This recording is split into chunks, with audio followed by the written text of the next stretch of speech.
Okay, welcome.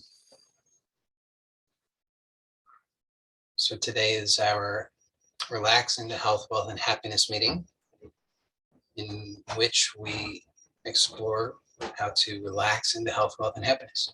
So we explore what all of that really is pointing to. So what does that really mean? And an important point to understand is that you think that you already think that you understand these things. So just take any one of those words, relax. Notice that you have an idea of what that is. And remember that this is, you get the most benefit. The benefit that you receive is directly proportional to the amount of honesty that you're willing to bring. So if you have some voice that whispers inside of your mind that says, well, I don't have any idea. I'm already an empty bowl. Well, then see what a lie that is. You already have an idea that you're an empty bowl. So what newness could possibly enter because you already have an idea? So just see that you have an idea of what relax means. It's already there. It's automatic. It's programmed. You see, if you understand the word at all, if it registers at all, if you think, oh, I recognize that word. Well, what is that recognition other than that you think you already understand? You think you know something about this. Well, I guess we could deal with this in one way by giving this meeting a different name. Could be the Gluglob Fram Flock Umla. And unless that makes any sense to you, then you would not know what it actually is about. But then, I don't know, that might be an interesting experiment. Maybe I'll try that. But as it is, it's called Relax into Health, Wealth, and Happiness. So we have to deal with this, and it's useful. So it's actually useful for it to have a name you think makes sense, because that's how your life operates. So this is it's like practice. That's what we're doing. This is training. So it's training in the art of life. It's training in the art of living. This is not separate from your life. It's absolutely 100% about your life. So that this is not like you come here and you have some kind of meditative or spiritual experience, or you have some kind of profound insight, and then you go about the rest of your life and you're still the same jaded, angry, hostile, fearful, anxious, compulsive person, because what on earth is the value of that? See, this has to be understood properly, which is that this is all about your life. And we're just looking at it through it with a particular kind of focus, so that we can see things in a truthful way rather than in the usual way, which is the usual way is all about being asleep. See, you're like, I'll tell you a story. Okay, there was once a man, and he started to have a strange problem, which was that every morning when he would wake up, he would find that his house had been vandalized, and things strewn about and things knocked over, and sometimes he would find just odd things. Stove was on, and he was surprised that the house hadn't burned down. And he was very puzzled by this. He couldn't figure out what was going on. It just kept happening day after day after day, and he's doing everything that you would think to try to do about this, and he couldn't figure it out. And so he started going to see specialists, inspectors and investigators, and none of that was really panning out. And so he finally heard about this, some sort of like shaman or some kind of weirdo. And he's like, at this point, I got nothing to lose. I'm pretty freaked out about this. And so he goes to see this person, and And the person says, he tells the person about what's going on, and he says, can you help me figure out what's going on? So, oh, I can tell you exactly what's going on, but if I tell you, you won't believe it. Well, this guy says, what, what kind of answer is that? You know the answer, but you won't tell me? He says, no, I can't tell you. If I tell you, you wouldn't believe it. I says, well, what are we going to do? How can you help me then? He says, I'll tell you what I can do to help you. He says, what you need to do is you need to practice waking yourself up. So he says, just that's what you're to do. And the guy says, what kind of instruction is that? That's so strange. I can't make sense of that. He says, just practice. He says, I don't even know how to do that. He says, that's fine. Of course you don't know how to do it, but you have to learn how to do it. So just practice. Okay. But the guy really doesn't have any other options at this point. So he really applies himself to this. Well, one night, he'd gone to sleep, he's in his bed, and then the next thing he knows, he wakes himself up, and sure enough, he finds there he is in his own house knocking stuff over. He realizes, oh my goodness, this is what's been going on all along. He goes back to the shaman, he tells him, he says, see, I told you, if I had just told you the answer, you wouldn't have believed it. You had to find out for yourself. So, you've heard all of the right answers, but they don't connect. You don't believe them because you're still asleep. So here we're practicing waking up. It's all about learning how to wake up. So how do you wake up? Well, first of all, you have to realize that you're asleep. So see what is the nature of this sleep? It's a hypnosis. When I was in high school, the school organized wants to have a stage hypnotist come, it's all entertainment. And I was watching my classmates up on stage, hypnotized, galloping around, believing that they were ponies in a race. And it's one of those things, if you don't see it happening, you just think that couldn't be. But there they were. And so you think, that's nonsense, hypnosis. I'm not hypnotized. And anyway, it can't be that serious. Oh, it is so serious. It destroys your life. It's absolutely destroying your life. So you have to see what are the mechanisms by which the hypnosis is occurring. And there's so many of them. We can't really possibly explore all of them in one meeting.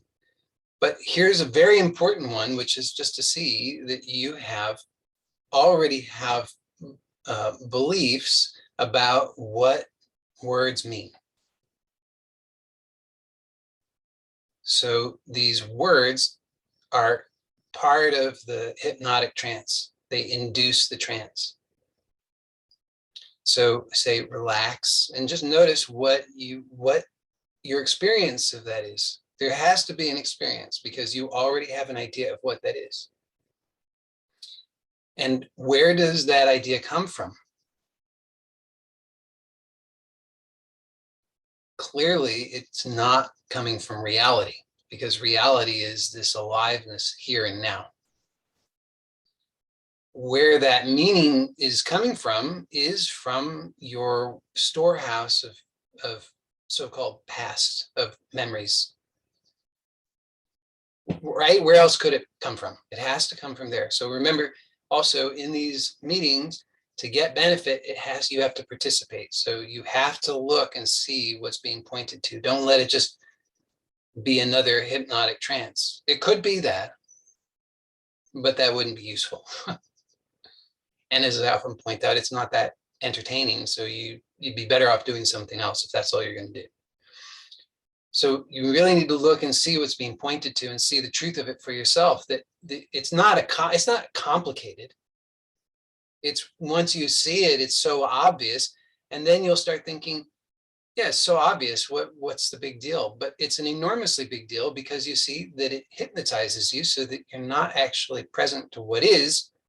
Instead, you're off as Papaji would say, you're in the graveyard, digging up bones, digging up dead bodies. So why you have to look and see that that causes you enormous amounts of pain and suffering. And what it also does is it blinds you to the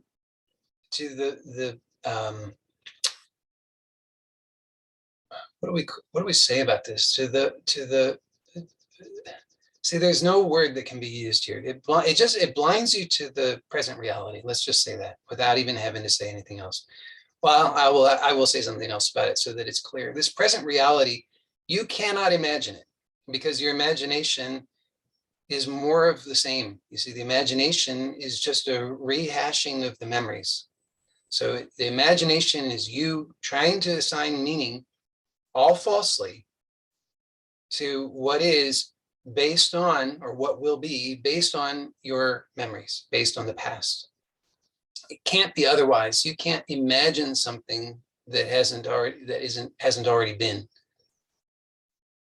You could imagine something that's some kind of rearrangement or variation on what's already been. That we can do. But something that is truly new, something that's truly fresh, it's not a rearrangement of the past. It's different. It's entirely different. And so as long as we are hypnotized, we miss the present reality. And this present reality is the source of all newness. It's the source of all goodness. It's the source of all pleasantness. It's the source of all truth. It's the source of all life. It is true freedom. And that is actually who and what you are. Now, you've heard those words. Of course, you've heard those words. But just notice how with every one of those words, you already think that you know something about what they mean. And notice the protestations of the mind that says, well, if I don't do that, then it all becomes just meaningless and I can't understand anything. To the mind, that's true, but you don't want to be a slave to the mind. Do you? I mean, aren't you tired of being a slave to the mind? So this is such a simple thing. I understand it's very, very simple, but it's very important just to see, which is why we're taking time with it. So to see that with each word that's said, you already have some kind of meaning that you attach to it or associate with it. And that it's not necessary for you to be lulled to sleep, that you can actually wake yourself up like that man waking himself up in his house, discovering that he is the vandal.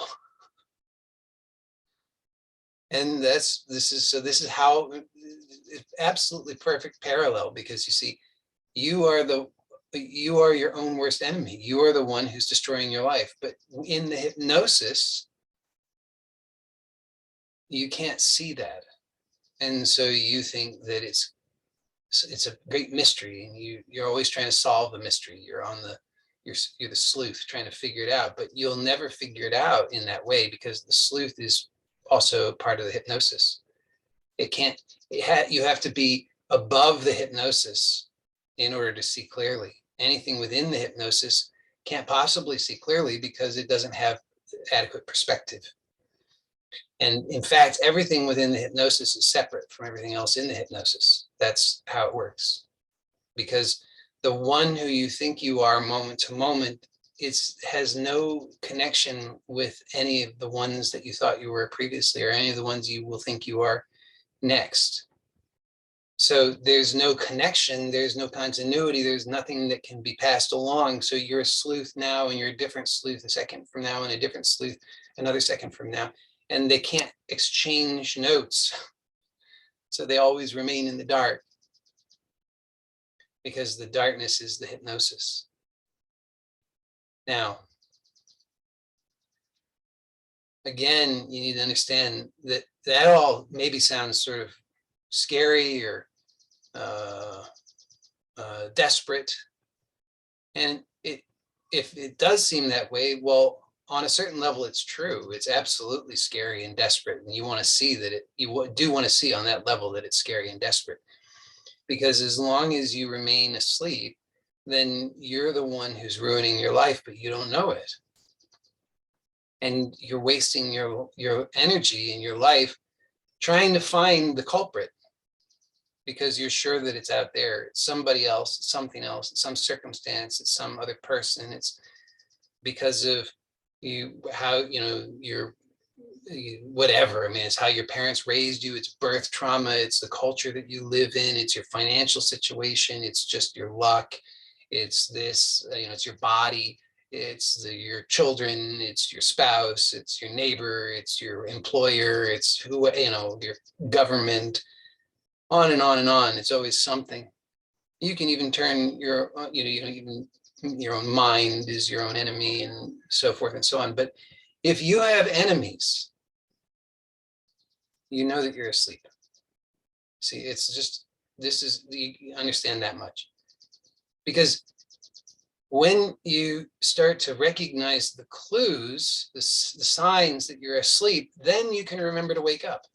If you can't recognize the clues and the signs that you're asleep, you're going to think that you're already awake. And then you're going to continue to try to solve the problem while you're asleep, which will never, ever, ever work.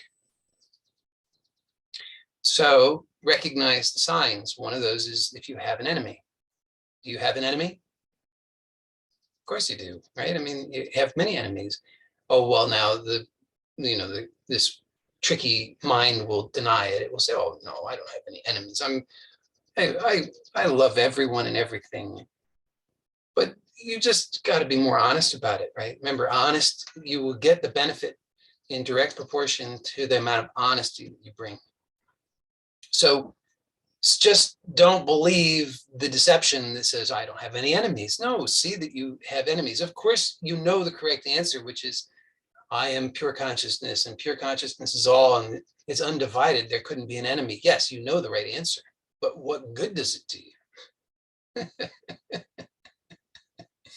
So you have to see that the one you're identifying with moment to moment is always changing, but you have this hypnosis of identification. The ones that you identify, they always have enemies, because that's their nature. They couldn't be otherwise. Now, here's how you can test it. Just see that there would be some change in condition or circumstance that would result in distress. And then you see, clearly you have an enemy, because then you see you're nervous. Aren't you nervous? I mean, it wouldn't take much to cause some kind of distress, would it?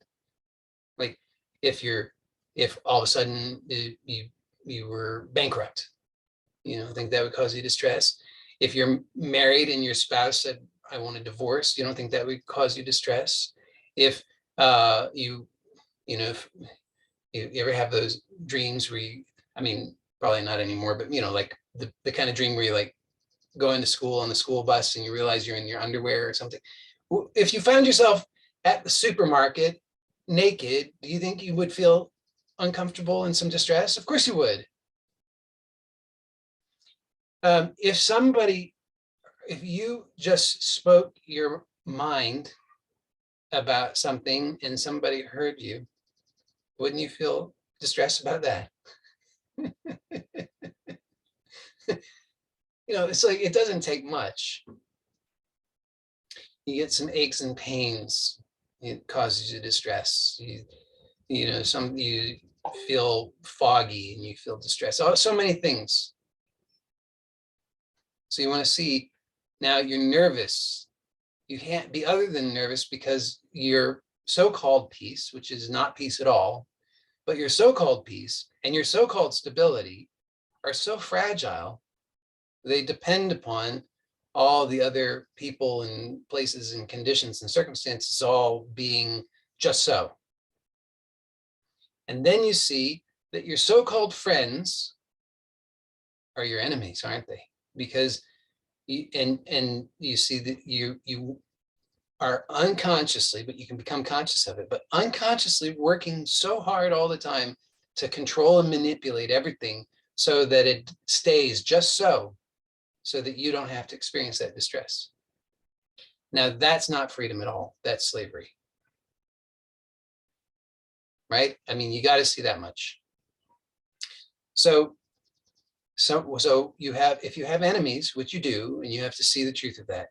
Your friends are your enemies, because if your friends turn on you, then they're no longer your friends, are they? But that just means that they're really your enemies, just in disguise. You're dressing them up and calling them friends, but they're not your friends, they're your enemies. And you need them to continue to behave and act in a particular way. It's all a charade, isn't it? It's all fake. Every last bit of it is completely fake. And it should be painful to recognize that.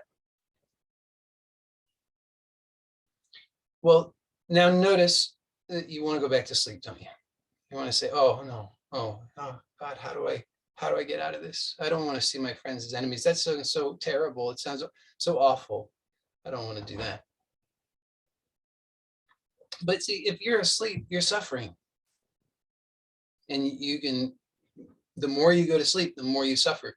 The only thing is that the sleep has a kind of narcotic effect. So you become numb to the suffering to a certain extent, and then you call that happiness. But you see, it's all fake, because it's all fragile, and it's all orchestrated. It's all just a big show.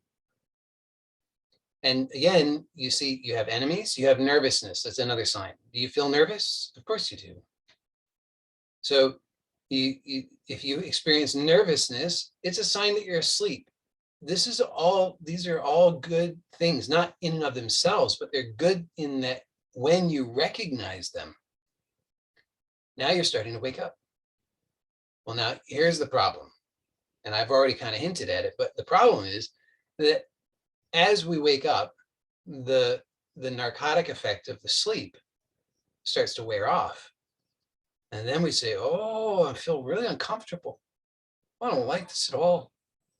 Then we want to go back to sleep. But it's a vicious cycle. If you keep doing that, you go back to sleep, and then something happens that shocks you. You can no longer hold together your fantasy about what all of this is, and that it's all okay, because you come face to face with the reality that it's not okay. And it's all, any one of those little things that can happen that can reveal that it all falls apart, like any of the things that I mentioned and so many others. And it doesn't even have to be extreme, it can just be somebody giving you a look. It can just be something that somebody says. And notice that when those things happen, your first reaction is to try and go back to sleep, and see that over time, what that does, as I described, it's a vicious cycle. Over time, that gets you into a worse and worse situation. Because when you're asleep, what's happening is that you are being played. You are being played by dark forces. I mean, we could describe it in other terms, but let's just look at it in this way. Because clearly none of that's in your best interest. Clearly the nervousness, the having enemies, all of the, oh, what about this? What about all of the self-condemnation and self-hatred and self-loathing? Oh, clearly that's not in your best interest, but isn't that commonplace? Isn't that your normal experience? And isn't that what society says is good? I mean, if you actually genuinely love yourself, not the false, but the true, and you no longer can be manipulated by any of the falseness of this world, what does the world do? Does it celebrate you? Oh no. Suddenly the viciousness of the world, that before it was all smiles and false meekness, but suddenly It lashes out. What's wrong with you? You're not behaving the right way. We don't like you. We're uncomfortable. Get with the program. Do the things that we want you to do the way we want you to do them. Or else we won't be your friend anymore. We won't be your spouse anymore. We're going to, ostracize you. So, but then you see what the consequence of continuing to play that game are, the consequences. And they're all negative, every single last one of them, because you have to see what is the point of your life. And if you try to get philosophical about it or start getting abstract, then you say, or religious, then you say, oh, I don't know, it's up to God and I don't really have access to that and whatever. But knock it off. You know what the purpose of your life is, and you know that it's to be truthful. It's to be authentic. That it is to experience the true fulfillment and satisfaction that you have still a little glimmer of. Because every single one of us is that, we're born with that. Every single one, we're born with that. It couldn't be otherwise. And it gets shrouded in darkness over the years to the point where for many people become so asleep that the dark forces take over completely and there's nothing left of that spark. But you still have access to that. You still have some connection with that, some recognition of that. Be true to that instead of what this sick society is telling you. Because what does the sick society tell you is the aim of your life? Well, get a bunch of money, get some power, impress people, or at least just don't rock the boat, right? Join our side, join our team. We're the good ones and they're the bad ones. Let's all get together and defeat evil. The other side is saying the same thing. And you know who the sides are composed of? It's like the Bhagavad Gita, it's like when Arjuna is looking out across they're lined up to do battle, and he looks across at the other side and he's like, that's my uncle. Those are my cousins. It's like they're other people, brothers, sisters, mothers, fathers, uncles and aunts, and on and on, sons and daughters. They say the same thing about us as we say about them. They're, to us, they're the evildoers, and we're the good ones, and to them, they're the good ones, and we're the evildoers. So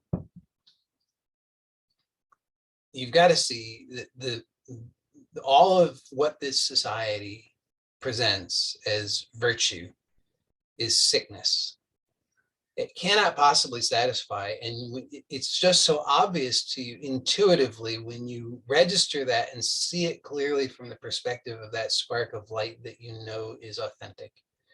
There's nothing truthful in you that wants to go to war. There's nothing truthful in you that wants to have enemies. There's nothing true. In fact, there's nothing truthful in you that could go to war or could have enemies. And when there's nothing, when you recognize the truth of that, there's also the recognition there's nothing truthful in you that could experience nervousness. Because that nervousness is all based on pretense. It's all based on falsity. It's all based on playing a game instead of being truthful. So we have to see all of that, because otherwise we don't understand properly what the situation is. We don't recognize what it is to be awake and what it is to be asleep. And we'll keep on playing the game, and we'll keep on being confused and unwell and unhappy. And then we'll congregate with other people who are also confused and unhappy, and we'll come up with plans and theories Having you done that, you get together with other people and you all come up with some sort of stupid political theory or some sort of stupid uh, socioeconomic theory or some sort of stupid religious theory or whatever. And you're like, yeah. And then, but look at what happens. Then there's us versus them. Now you're at war, aren't you? You've taken a side. And then you feel nervous because you're at war. There's somebody at war with you. You've got an enemy. And you know that this is all wrong. You just know for sure that it's all wrong. But what has not been happening with all of that is what's necessary in order to be really awake, which is to realize that there's a very important principle, which is that there is only one thing happening. Only one thing happening. And what good news this is, because if it was otherwise, you would be in real trouble, right? I mean, if there was more than one thing happening, then it would be true that you would have enemies and you would have good reason to be nervous, but there's only one thing happening. So all of these ideas that we have about something else and others and a world out there and our enemies and the reasons for being nervous and uh, separation of various functions and separation of this person and the separation of the body and separate all of these separations, they're all false. And so, but see, the society doesn't point that out to us. The society says, look out there, look at all those things out there. You got to do all these things out there. You got to fix all the things out there. And then you run up right up against the fact that there's, however many billions of people on this planet, and nobody, not a single, you can't find two people who agree on everything. What a mess that is if we've got to all agree on things. You might agree with somebody, you say, well, you're a Christian, I'm a Christian. Okay, great. We agree on that much. Oh, wait, hold on. You're Methodist and I'm Catholic. Oh, no. You say, well, okay, I got to find another Catholic. You're Catholic, I'm Catholic. Okay, great. We're both Catholic. And then you say, okay, but you believe in I don't know, you believe in free trade. Oh, well, I don't believe in free trade. Well, now, nobody can agree on everything. In fact, nobody can agree on anything. All that people can do is just agree not to go too deep into it, and then they can think that they agree. So this would be a terrible, terrible problem if there were many things going on, but there's only one thing going on, which is such good news for us, because now instead of having to worry about all these other things, having to worry about protecting myself and protecting my personality, protecting my ego, protecting my finances, protecting my body, protecting my children, protecting my country, protecting my everything, instead of all of that nonsense, which never got anyone anywhere good, right? I mean, look at the world presently, endless war. Has there ever been a time on this planet since there have been humans where there was not war? I mean, I don't know the answer to that for sure, but I kind of know the answer for sure. And so do you, which is no, there's never been a time on this planet where with humans in which there was not war.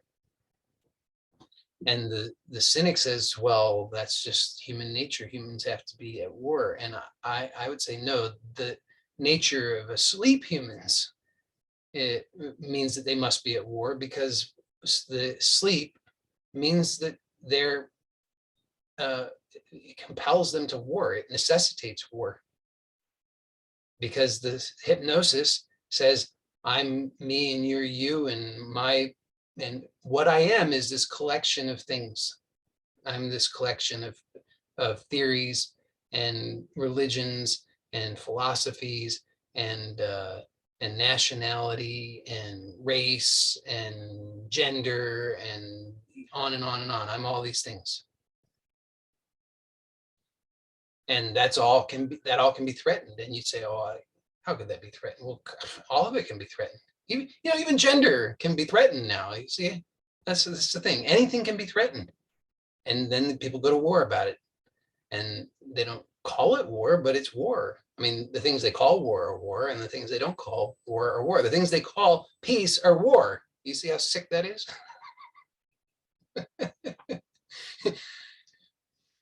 So, but the good news is we don't have to care. In fact, the more you care about that, the more you are entrenched in the hypnosis, the more you have hypnotized yourself. So to wake up starts with recognizing all of the signs that you're asleep. So you have enemies, you're nervous, you're attached to things. You're attached, oh my goodness, aren't you attached to things? You're attached to your finances, to your home, to your spouse, to your children, to your ideologies, and to your body. So many things, and on and on. I mean, those are not the only attachments, but these are all attachments. And you say, well, that's just how it is. As long as you're asleep, that's how it is. But I'm pointing out that when you have attachments, you're asleep. And you say, well, this sounds like I wouldn't be human anymore. No, you would be awake. You would be happy. You would be free if you recognize the tremendous pain and falsity of all of these signs of being asleep. So recognize the signs of being asleep. There are so many more, but we'll just start with those three. Okay, so you see that you have enemies, you see that you're nervous, and you see you have attachments. So now that's step one. You see, oh, I'm asleep. Just anytime that you notice these things happening, you notice I'm asleep. Good news. That means that I'm beginning to wake up. Well, now we're met with all the resistance, because remember, as I pointed out, there's going to be the whole game depends upon the game is the hypnosis. The hypnosis is the game. They're one and the same. The game, at least for you, can't continue when you're awake. So, but the game has resistance built in, because it's I wouldn't give it a, like, it doesn't have an independent existence, but let's say it's artificial intelligence. Okay, so the artificial intelligence is programmed, it's designed in such a way to maintain itself. The same as any creature does, right? Like, it's just natural in the creature that the creature wants to defend itself, to protect itself, to maintain itself. That's why they do these things. So if you approach a wild animal, it will either run away or it will defend itself. So the artificial intelligence has the same kind of mechanism built in, and so the resistance starts to come. And that's when you start having doubts and fears. Well, the doubts and fears, you gotta recognize that those doubts and fears are just more signs that you're waking up. They're signs that you're asleep, but you're starting to wake up. So take them as good signs. But normally, what do? Normally, we go back to sleep. We say, oh, I feel so uncomfortable. Oh, I'm afraid. Oh, I'm nervous. Oh, I feel, so much resistance. Oh, I don't want to upset anybody. I don't want anybody to think badly of me. Oh, I think I've really, rocked the boat. Oh, I might run out of money. Oh, I might become homeless. Oh, my body might become harmed. Oh, I might die. Oh, I might be in pain forever. I better go back to sleep. But we want to start to intelligently recognize that these are just more signs. They're the resistance. That's the artificial intelligence has this mechanism that we're now seeing, which is, and it comes as doubts and fears, also as what we perceive as external hostility. That's when the other people start to say, you're not being yourself. Why aren't you, you're not playing the game the way that we had agreed to. I don't like it. I don't like you. And those are all tactics, underhanded, deceptive tactics to lull you back into the hypnosis. But you have to see, again, this is where you have to be really, really honest and see, I have a choice. I can go back to sleep, keep on doing things that in my sleep, which is wrecking my life, all the while calling it something good, calling it ambition, calling it working toward something good and yada, yada, yada. But come on, let's be honest about it. All that it does is reinforce the unhappiness, the nervousness, and all the other signs of being asleep. And there's nothing about that that's any good. It doesn't help anybody. You know, you look at, if you sincerely want something good for this world, then you have to be awake. Because if you're asleep, you're contributing to the darkness in the world. The only way to contribute anything positive to the world is, paradoxically, to have nothing to do with the world. And don't misunderstand that. That doesn't mean that outwardly there won't still be activity. It will, of course, it will still appear that you're doing all the things and yada, yada, but that's it, at the level of hypnosis, it appears that way. But you know, when you're awake, that you're not involved in it at all. The same as when you go to sleep at night and you have a dream at night.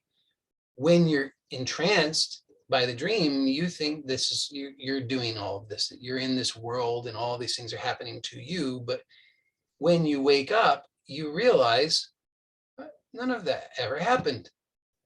I wasn't in that world. I wasn't that character. I wasn't doing anything. None of those people were doing things to me. It was all just a fantasy. It was a dream. So in the same way, you can wake up and recognize that nothing in this world is doing anything to you, and you are not doing anything to this world. But paradoxically, that's the only way that light can enter the world. Anything else is only rearranging the furniture, and that furniture is all dark. It's all darkness. And if you don't believe me, just take a look and see, because that's, remember, you have to be honest. So now we're kind of going through the steps. So one is you have to recognize the signs that you're asleep. You have to see the profound pain of that it will never produce the satisfaction that is the purpose of your life. And then you have to see that as you start to wake up, which involves a detachment, you're no longer reacting to these things as if they had anything to do with you. And then you start to meet with the resistance, the hostility, the fear, the doubts, and so forth. So normally when that happens, we turn around and, with our tail between our legs and run back into sleep. But we need to start to recognize it for what it is, which is, this is a very good sign. It means that I'm waking up. So you have to see that, see the sign for what it is, and continue in the process of waking up. And remember, as you're waking up, what you're seeing is the mess that has been made by being asleep. Okay, so now as you continue, and it's like, you're like, how do I wake up? I don't even understand it. Well, that's what we're doing now. That's what's happening now. You're waking up now. You're seeing things as they are. Remember, we started out just looking at how words are hypnotic. I mean, they're not in and of themselves hypnotic, but we understand them. We use them in a hypnotic, for self-hypnosis, in a very negative way. And so instead, we want to start to see that we don't need to do that. That nothing, okay, so here's the next step. Is, remember, I said there's only one thing happening. So he's like, what does that mean? That doesn't make any sense. Okay, in the dream, in the hypnosis, there's an appearance of diversity, of course, right? So the same as when you go to sleep at night and you have a dream, the whole dream world appears with all the dream characters. And it's not just a dream world, it's a dream universe, right? Because In the dream, if you were to look up into the dream sky, there would be dream stars, and there you could peer out into the dream universe, and dream aliens could come from the other edge of the universe. So anything could happen. And there are other people, and there are mountains, and there are valleys, and there are oceans, and there are whatever else there may be. Okay, so the appearance of diversity. And I'm pointing this out because this is a regular, normal experience that you have. It's very ordinary, right? Everybody has this experience of having a dream, and in that dream, there's the appearance of diversity. Now, when you wake up, what has happened to that diversity? The correct answer is absolutely nothing, because there was no diversity. It was only an appearance. There was no dream universe. It was an appearance. So so when we see the dream clearly, we recognize, oh, there's only one thing happening. What is that one thing? We could say we could give it many names. Any one of the names, it gives the wrong idea, but let's just say it's the one thing happening is the dreamer. Right? I mean, that should be obvious. When you go to sleep and you have a dream, that dream is happening in you. It's not separate from you. And there are not many things in you. There's just you. And that one self is appearing as the diversity of the dream. Okay. Hopefully that's clear. It's just an ordinary experience. The same thing can be recognized about what's happening right now. Same exact thing. And that's what the waking up reveals. So just see, it's not hard. It really isn't hard. So don't put it off and say that, oh, I'll have that experience someday. No, you can have this realization now. Don't make it hard. It doesn't depend upon any particular state or any particular experience, because all those states and experiences are the diversity, the appearance of diversity within this waking dream. That's it. So just realize that that's all that's going on. So now see that all of the things that we consider to be out there, so your spouse, your children, your neighbor, your employer, your house, your neighborhood, your finances, all these things. Notice that in reality, in the actual lived reality, never, ever, ever have you, nor will you come into actual contact with any of those things. Never, ever could any of those things have anything to do with you or affect you in any way. Now you might say, well, that sounds crazy. They're right there. I can see them. I can touch them. I can feel them. And if somebody stabbed me, it would hurt. Yes. However, the hurt and the stabbing and the experience does not happen outside of you. If it happened outside of you, you wouldn't care. The experience is happening in you, whatever the experience is. And it's only a play, it's only a hypnosis in which we wrongly claim that it's something out there that's causing it, something out there that's harming me, something out there that's victimizing me. It's a complete impossibility. Whatever it is, I don't care what it is, no matter what. You just look and see, the actual truth is that the experience, which is all you have nothing else. There is no husband or wife. You only have the experience. There are no finances. You only have the experience. And it's all dreamlike. So you want to see that that's true, and then you start to understand what is being pointed to when I say there's only one thing happening. What good news? Because in the hypnosis, you think that it's all these other things, all these moving parts out there that you have to work so hard to try and control and manipulate and protect yourself from. And this gives rise to the nervousness and the fear and anxiety and the hostility and the enemies and all the rest of it. So what a wonderful realization to discover that it's only one thing and you are that. Well, wonderful and awful at the same time. So again, we need to cover this because it's wonderful, because this is the clarity that reveals the true satisfaction and peace that you so long for. And that is, I promise that is true.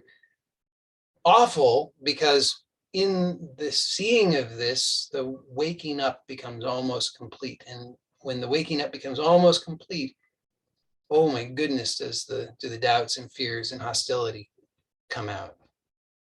And they will attempt so desperately to shut it all down and just wave their hands and make it go away. Because the lies depend upon your ongoing ignorance. You have to remain asleep for the deception to continue. And remember, it's artificial intelligence, and it has that mechanism built into it to try and sustain itself. So don't be deceived by it. See the power of this. See what a magnificent relief it is to realize with clarity the truth that there's only one thing happening and that you are that. What this means is that nothing can touch you, nothing can harm you, nothing can give you anything. See, nothing, because if you think that something can give you something, the flip side of that, which is inevitably one and the same, it's two sides of the same coin, is that it can also take it away, right? So we say, oh, my attachment to my spouse, it's such a good thing. Well, why would I want to see through that? Because the flip side of it is the pain of it. And then it's not even just the pain, it's the evil that comes from that. And you have to see that, because when you have that attachment, then you live in fear and you act out the hostility that is, and you're at war with those that you claim to love. You have to see that. And I get it. That's like the big challenge, but you have to see that so long as you have that attachment and you call it good, you call that attachment love, but it's not love, it's hate. Because, and you see how that's true, because all it would take is for your spouse to say, I'm leaving you and I no longer love you. And now they're your enemy. And you're a victim of them and you're going to, get your revenge and whatever. So see that they're intrinsically connected, that what you call love is not love. It's a false attachment, which is really hate. And what arises out of that is war and anxiety and fear and hostility. And the remedy is simply to be awake and to no longer call darkness light, because what I'm saying there is, if you call attachment love, where the attachment only gives rise to violence, hostility, and hatred and warfare. Can't do otherwise, because it can't be true love. There can't be love when there's attachment. It can't work, because invariably you feel threatened and you will have to be at war within yourself and with this other person. So, but again, the good news is it has nothing at all to do with the other person, and you don't have to like renegotiate the terms of your marriage. You don't have to say, honey, we're no longer going to be attached. No, because it has nothing to do with that. Externally, nobody has to know. In fact, externally, people will actually be happier because you will no longer be at war with them. And all that needs to happen is within you, not anything external, because the external is all just a projection. It's just a fantasy. It's a hypnosis. What I'm calling the internal is the unified self. It is the pure light. And when you reconcile with this, when you just simply see the truth of it and you're awake to it, you see that this is the satisfaction that you want. It's complete in and of itself already.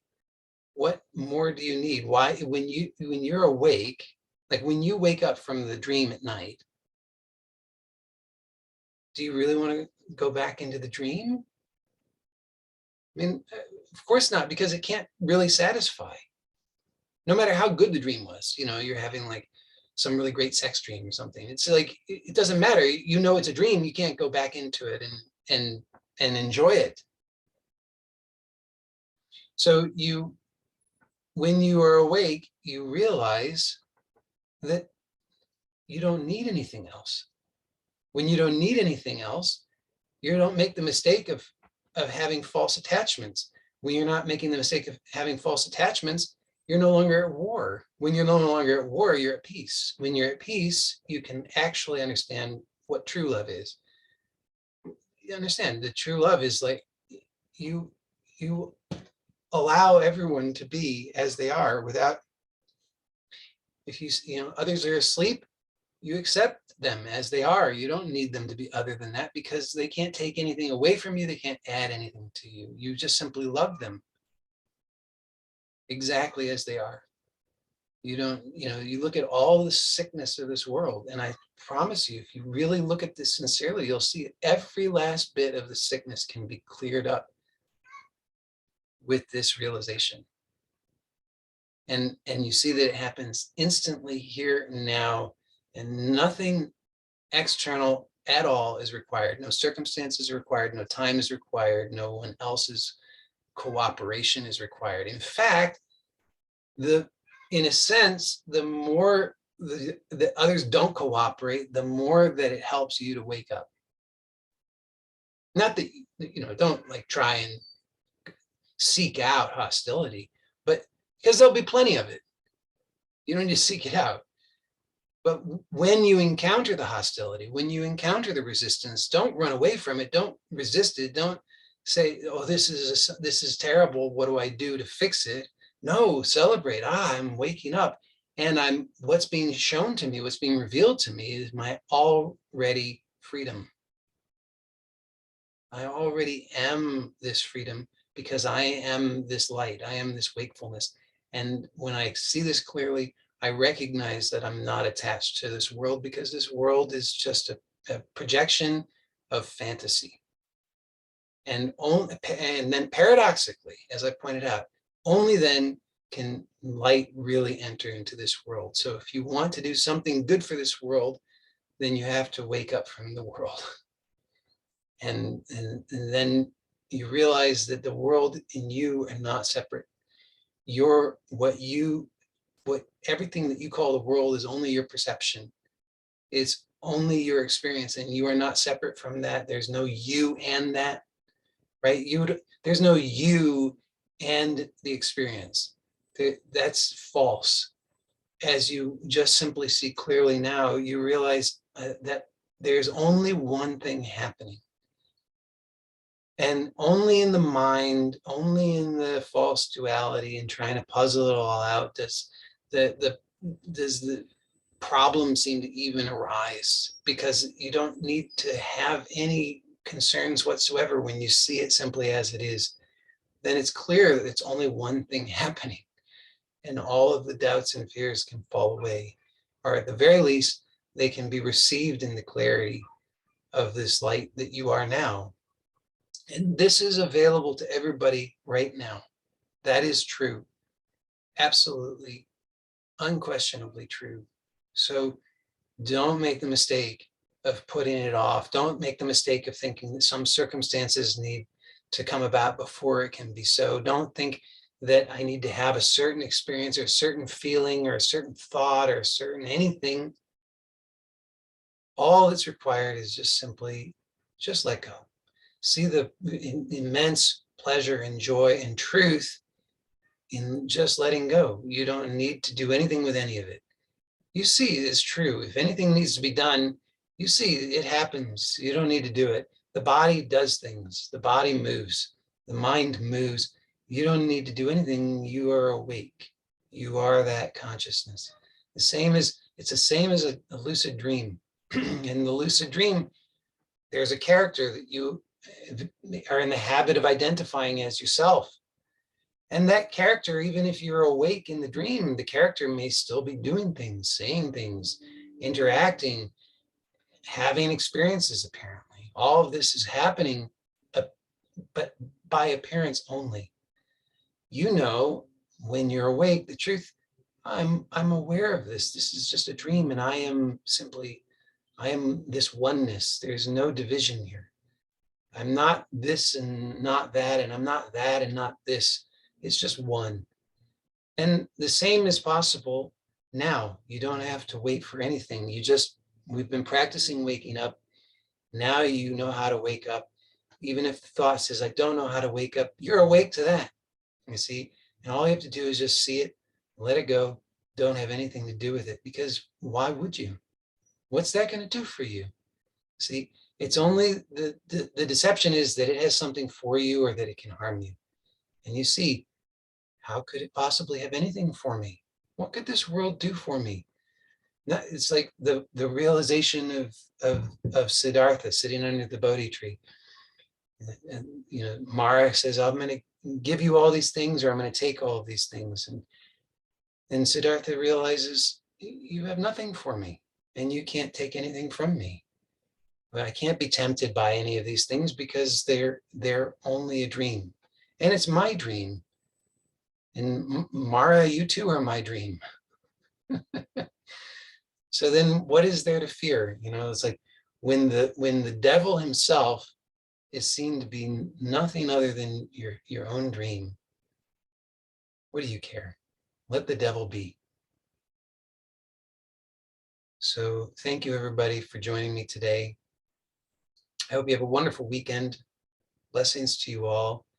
And really take this into your life so that you see that you don't make the false divisions. Just see the truth of all of this in your life and see that you can be awake and enjoy that. Really discover the pleasure of that. And I'll see you next time. Bye for now.